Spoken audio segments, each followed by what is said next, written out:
jadi kalau melukis arti cinta tadi, dia pasangan yang beda kota, tapi di lagu ini menunjukkan kalau walaupun beda kota itu tidak menjadi hambatan untuk pasangan ini tetap bisa menjalin hubungan. Jadi kalau di lagu ini ceritakan yang laki-laki ya biasanya dia menunjukkan keseriusannya bahwa dia benar-benar mencintai yang si wanita tadi. Jadi sehingga di lagu itu saya tulis melukis arti cinta, artinya cinta itu ditunjukkan, dilukis gitu dengan usaha-usahanya gitu.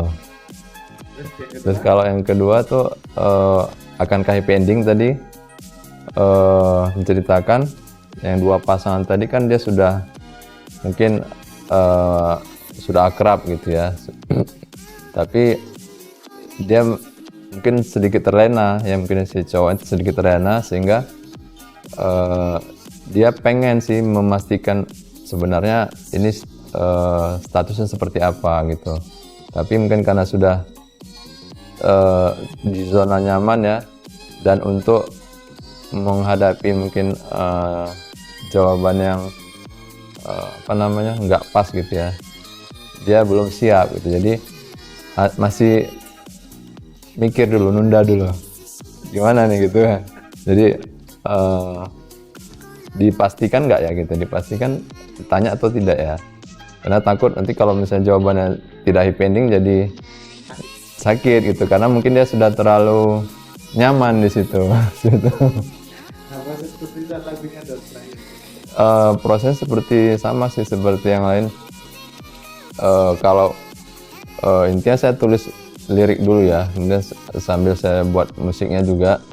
Tapi untuk aransemennya pasti dibantu lah gitu kan. Tapi kalau liriknya saya tulis sendiri, kemudian nggak langsung jadi. Jadi ada beberapa kata lirik-lirik itu saya tetap tanya dulu, tanya ke saudara, ke teman, ini bagus nggak sih? Oh ini kayak nggak bagus nih bahasa nih, saya ganti gitu. Tapi bukan saya tanya ke mereka apa diganti apa, tetap saya yang ganti. Saya ganti, oh ini nggak bagus ya, saya cari lagi inspirasi apa, bahasa-bahasa yang inilah yang ya universal, mungkin sedikit apa ya, sedikit agak aneh juga kadang-kadang, tapi nyambung gitu kan. Contoh misalnya menarung logika gitu kan.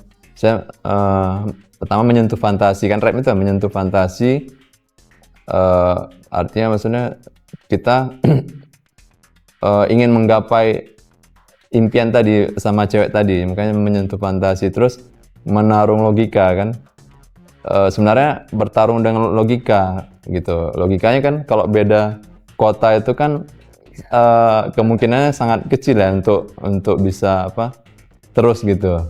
Tapi itulah bertarung dan logika sebenarnya, bisa nggak sih ini tuh, tapi itu disingkirkan jadi yang nanti aja gitu, yang penting usaha dulu gitu.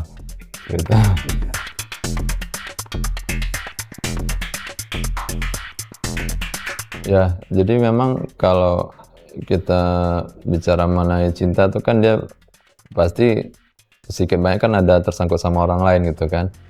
Jadi ya memang lagu-lagu yang saya buat itu ya memang pada dasarnya kebanyakan tentang cinta gitu kan. Ada juga tentang pertemanan, friendship ya, mungkin itu lagu Inggris ya. Jadi sebagian besar tentang cerita pribadi, dan sebagian juga tentang cerita pribadi orang lain gitu. Jadi ya intinya mungkin orang yang merasakan yang sama jadi mungkin bisa terhibur mungkin dengan lagu ini, jadi atau merasakan hal yang sama seperti itu.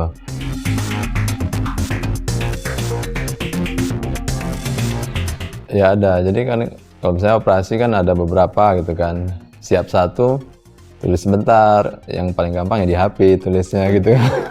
Itu nanti udah lanjut lagi, karena kan idenya itu kan nggak full ya, sepotong-sepotong idenya tulis dulu, nanti dapat lagi sepotong, jadi digabung jadi satu gitu.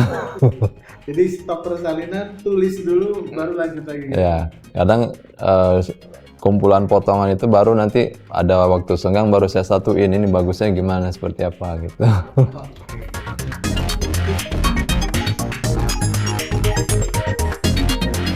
Ya seperti saya bilang tadi, mungkin karena saya suka musik itu kan, kemudian memang pengen nyanyi itu kan.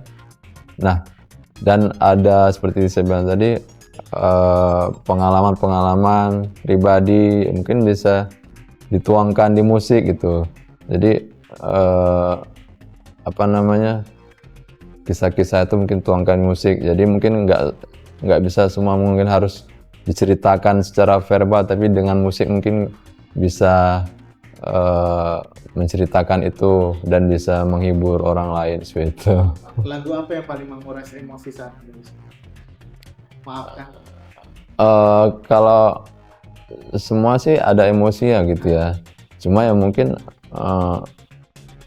dia punya emosi berbeda-beda ya. Contoh misalnya beberapa lagu saya yang bagus, contohnya Maafkan, itu dia tentang usaha untuk minta maaf. Sakit dan Bukan Main itu memang dia sakit, sangat sakit untuk berpisah gitu kan. Kemudian Kenangan dia menceritakan ya kenangan, memori-memori gitu. Jadi emosinya beda-beda tergantung topiknya gitu. Tapi yang ada nggak yang paling memorable banget bagi Dokter Reza? Rata-rata sih memang hampir sama ya. Hampir sama semua. Hampir Berarti sama. nggak ada hambatan. Ya, tapi mungkin kualitas packaging lagunya mungkin ya lebih bagus yang baru-baru nih seperti itu. Semakin baru semakin berproses ya gitu. Ada bantuan sentuhan dari siapa dok? Sampai akhirnya bisa berkembang di musik. Enggak, saya terus tetap belajar. Seperti contoh vokal belajar, kemudian ya musik juga dengerin gitu. Jadi apa sih yang trennya sekarang gitu. Jadi biar nggak ketinggalan gitu, biar nggak, pokoknya up to date lah gitu. Oke, jadi nggak ada referensi yang patokan ini harus ini gitu ya? Oh, kalau penyanyi sih yang saya suka banyak gitu kan. Jadi mungkin ada referensi seperti misalnya Coldplay saya suka kan, Lewis Capaldi, Imagine Dragon kan. Yang Indonesia mungkin ya Iwan Fals, Noah, masih banyak sih. Apa yang cewek-ceweknya Agnes, Rusana apa ya, banyak sih. Tapi memang saya sih kadang-kadang lebih banyak inspirasinya dari penyanyi laki-laki ya gitu. Karena kalau cewek kan udah beda dia gitu. Ada vokal juga beda. Ya jadi dulu kan memang awal-awal kan saya kalau bermusik kan kita ke label gitu kan. Dan juga saya memang mungkin banyak belum tahu jalur ke label itu seperti apa. Tapi intinya saya memang membuat pertama memang karena hobi, kesenangan gitu. Nah dan juga karena kesibukan ya mungkin seperti Mas bilang ya. Jadi karena kalau label kan mungkin harus ada kontraknya dan harus ada targetnya dan sebagainya gitu kan. Nah, jadi saya awalnya memang dari indie. Nah sampai sekarang ya karena keterusan gitu, dan juga karena sekarang zaman itu semakin canggih ya, sosial media makin gampang ya, jadi orang bisa mengakses langsung. Jadi indie pun ya bisa bisa maju gitu. Tergantung dari materi yang kita buat, kualitasnya seperti apa gitu. Jadi kalau misalnya karena ini kan saya dari album ke album itu memang berproses juga gitu. Saya juga dari diri sendiri juga berproses bagaimana sih membuat lagu tuh yang bagus gitu kan, yang mungkin lagi trennya dan yang disukai gitu. Jadi ya alhamdulillah mungkin yang lagu terbaru 2 ini rata-rata hampir semua suka gitu. Jadi walaupun baru, di sosmed tuh banyak sekali yang view-nya sudah ribuan lebih gitu seperti itu. Ya kalau misalnya memang kita mengawali itu kan, mengawali suatu kerjaan apapun itu kan pasti kan paling tidak sedikit banyak butuh modal gitu kan. Tapi ya kalau dari sisi bisnisnya mungkin ya kita dipanggil untuk off air seperti itulah, ada event gitu kan. Nah jadi ya memang hobi tapi dia juga bisa menghasilkan juga situ.